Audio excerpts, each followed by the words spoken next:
Man, when it comes to films, I am one of the biggest fans of practical effects.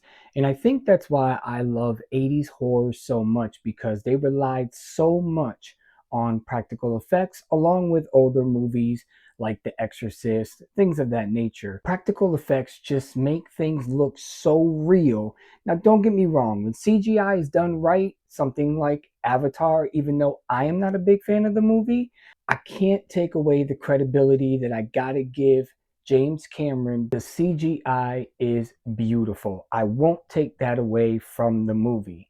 But today we're going to take a deep dive and I'm going to explain why I love practical effects over CGI. And some of the CGI is really bad in these movies. And it's all going to be based on remakes. So here are my top 5 differences in practical effects and CGI effects. Let's get into it. You guys got fat while everybody starved on the street. It's my turn. You come with me. I'm at the Plaza Hotel. You're welcome. You're all welcome. Coming in at number 5 is going to be Total Recall, the 1990 version versus the 2012 version. Now, for the time, its practical effects was amazing.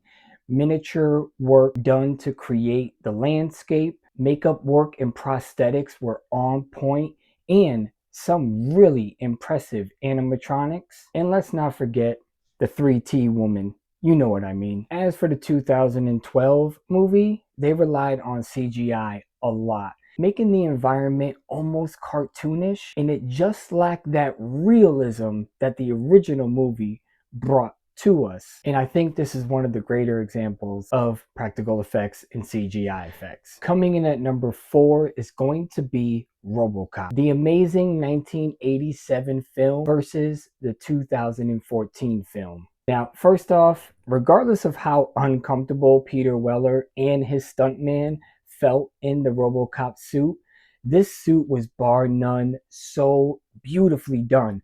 I love the paint job, and even though it said in the documentary that it was very sensitive and they had to touch it up almost every single day, this suit was just amazing, and that is the power of practical effects. On top of some of the greatest stop motion that we know today, even though you can tell it is stop motion in some of these scenes, it just makes it feel more real, especially knowing some of the sound effects that they made for these robots and RoboCop's footsteps.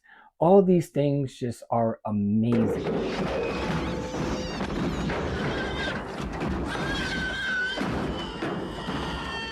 The 2014 relied on a CGI suit, which, don't get me wrong, it isn't bad as Green Lantern, but some of it just looks really On top of that, CGI for the action scenes just made it feel, again, cartoonish. Action scenes should be packed with action and not so much unreal bad CGI. On top of that, it just makes it feel weightless and it lacks the brutality of the original. And let's face it, no matter how much somebody may like the remake of this movie, it will never compare to the original. Coming in at number 3 is gonna be Poltergeist. Oh man, the 82 version was so wonderful, but that 2015 remake, now, don't get me wrong, the 1982 version did use a little CGI here, but the terrifying practical effects, the fact that they used real skeletons in that swimming pool scene,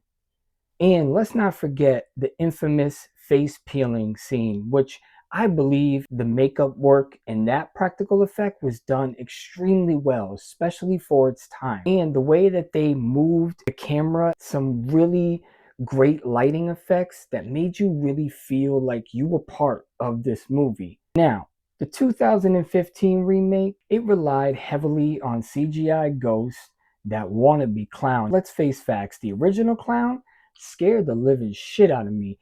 But that clown in the 2015 version, it just didn't do it for me. I laughed. Even my son, when we had him watch this movie, because when he was younger, we did start him off with light PG-13 type horror movies. Even he laughed at the clown. But when I showed him the original Poltergeist, he was kind of scared. And I thought that that was something that really triggered the more practical effect on the movie, because for a while he really thought that 1982 version was real and this 2015 remake was just a joke. It also really took away from the real feel of that eerie, creepy feeling if they were ever going to get their daughter back.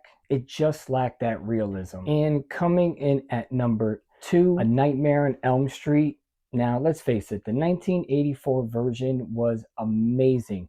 Nobody could ever take Robert Englund's status as Freddy Krueger. He was just so scary. He sat for so long in that makeup chair that you got to give them props when props are due. They relied a lot on practical effects, especially the blood scene, the way that they manipulated the camera and the actual room was spinning. That was crazy. I just can't get over that. On top of the prosthetics and on top of that stretching wall scene, another great example of practical effects. As far as the 2010 version, well, the remake used CGI for Freddy's face, which I thought was just laughable. I wasn't a big fan of this movie. And then let's not forget the fire. Even that looked totally fake. And I just can't believe that they allowed this remake to even be put out there. Now, while my buddy does like the remake, but he more likes it for the storyline and not for the actual scenes or bad CGI that was used in this movie. And coming in at number 1, and if you people follow this movie, which was a box office bomb, it totally failed in the box office, but became a cult classic, and still to this day has the best practical effects, I think, and still holds up today. And that is going to be The Thing. The 1982 version over the 2011 version, there's a lot to compare. And what's crazy is in the 2011 version, they wanted to use practical effects, and they did. This whole studio was getting ready to use practical effects, but when the executive producers seen a short clip of how these practical effects were going to look, they canceled it, said that they didn't want to use those, and they felt that the movie should be more explosive and the monsters should be bigger and more fearful. So they opted out the great looking practical effects for the horrible CGI effect. But later on, that studio did end up using it for a 2015 movie called Harbinger Down. Now, I never seen the movie myself, but if you look on IMDb, you will see images, and then if you go and look at what the 2011 thing was supposed to be, you'll see the similarities in the practical effects that they were going to use for that movie. And I think the executive producers made a huge mistake by not letting the remake, and prequel wrapped up in one, use practical effects, and instead replacing it with CGI was just one bad move. And that's why the 1982 version will always be the better version of this movie. Anyways, what do you think? Don't forget to hit that like and subscribe. And at the end of the day, I really feel like practical effects always look better in a movie than CGI. But that, to me, is just me. It's just my thoughts. What are your thoughts and opinion? Leave a comment down below, and I will see you on the next video. Peace.